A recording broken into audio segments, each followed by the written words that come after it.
নমস্কাৰ সকলোকে। আজি মই লৈ আহিছোঁ এটা নতুন ৰেচিপি।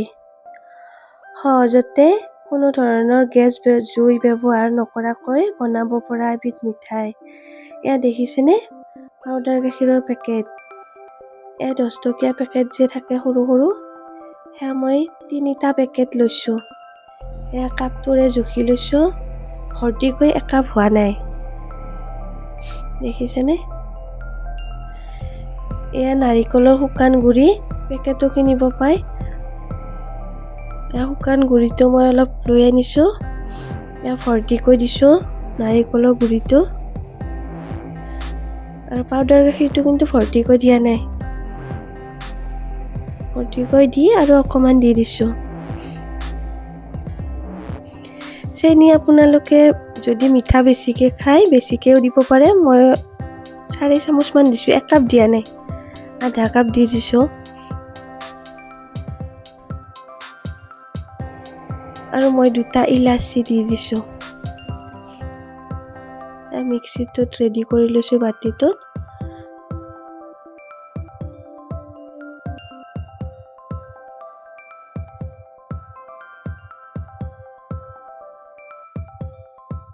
ইলাচিৰ বাকলিটো গুচাই দিছোঁ।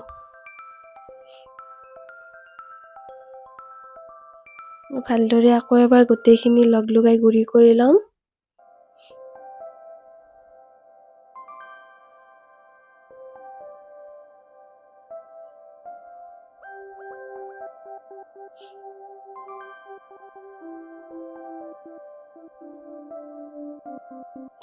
এয়া দেখিছেনে?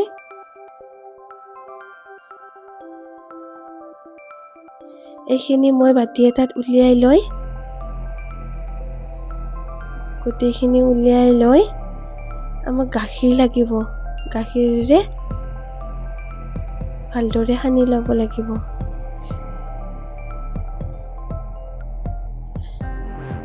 গাখীৰ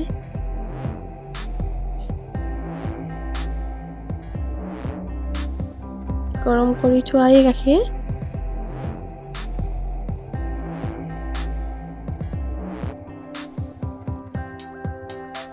মই একেলগে 4 চামুচ দি দিছোঁ। আপোনালোকে অলপ অলপকৈ দি দিব। কেতিয়াবা বেছি হৈ গ'লে মিঠাইটো নহ'ব, বেছি ঢিলা হৈ যাব।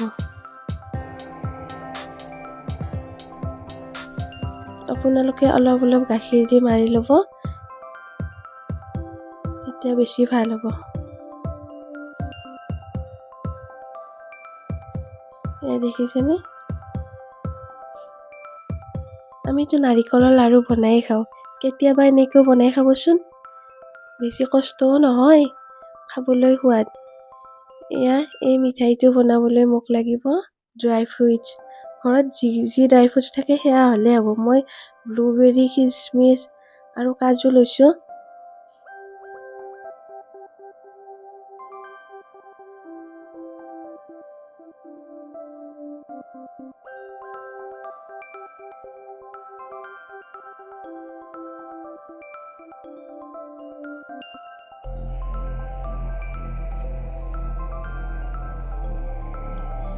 ড্ৰাই ফ্ৰুইটখিনি বহুত মিহি মিহিকৈ কাটি ল'ব। মই অকণমান ডাঙৰ হ'ল, আপোনালোকে কাটোতে বহুত মিহি মিহিকৈ কাটি ল'ব।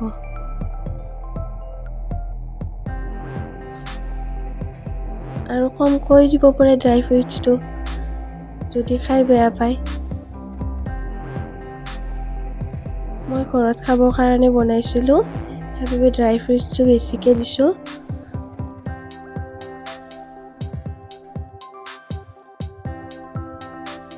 এয়া ফ্ৰুইটছটো বেছিকৈ দিলে কি হয়, অকণমান বনাব দিগদাৰ। দেখিছেনে? ব্লুবেৰীটো অকণমান টান যে, সেইকাৰণে কাটিবলৈ বেছি মিহি হোৱা নাই।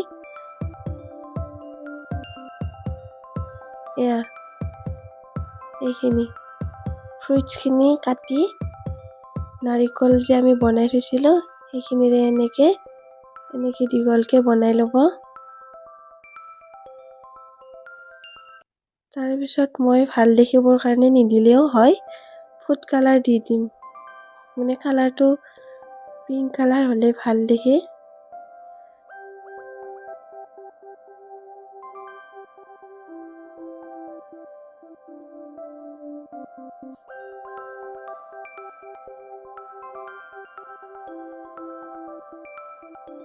ফুড কালাৰ দি পিনে আৰু ভালকে আমি ধুনীয়াকে মিলাই ল'ম।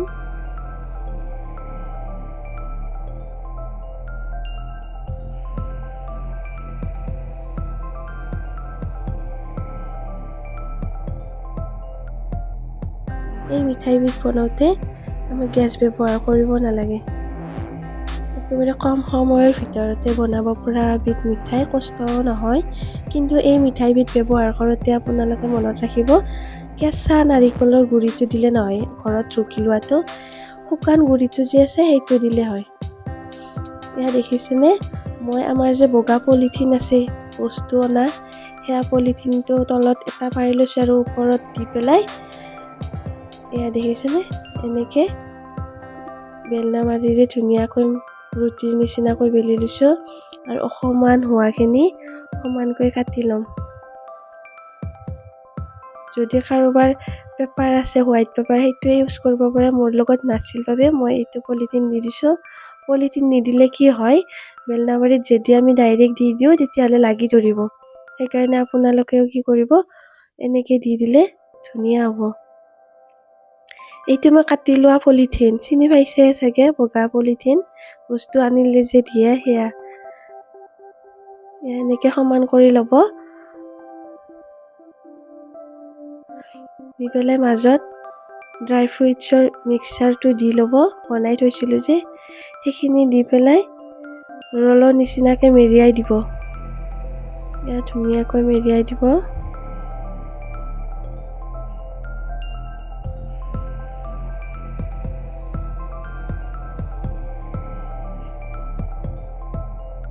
ৰাউণ্ডকেও দিব পাৰে, মই ৰাউণ্ডকে দিয়া নাই, মই অলপ চাইডটো চাৰিকোণীয়া টাইপ কৰি দিছোঁ, দেখিছেনে, এনেকৈ দি দিব।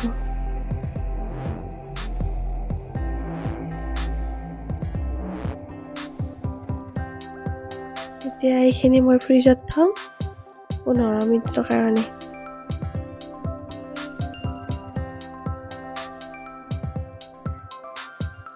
মিনিট পিছত উলিয়াই আনিছোঁ। চাইডটো কাটি ল'ব লাগিব।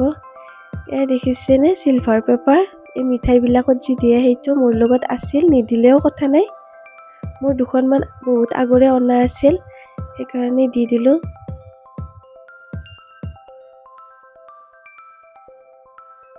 মই আগতে বনাইছিলোঁ এবিধ মিঠাই, মগজ দিছিলোঁ, ড্ৰাই ফ্ৰুইটছ কমকৈ দিছোঁ। আজি মই মগজ দিয়া নাই।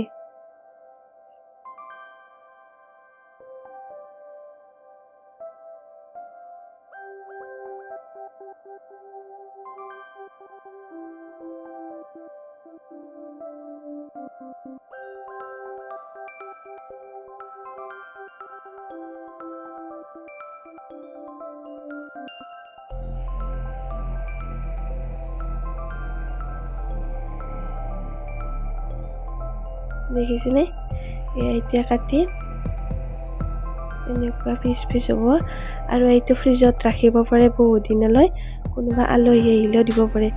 কাটোতে মোৰ অকণমান দিগদাৰ হৈছে, ড্ৰাই ফ্ৰুইটছখিনি কাটোতে ডাঙৰ হৈছিলে। এইটো আপোনালোকে মনত ৰাখিব, ড্ৰাই ফ্ৰুইটছখিনি একেবাৰে মিহি মিহিকৈ কাটি ল'ব, তেতিয়া এয়া মিঠাইটো কাটোতে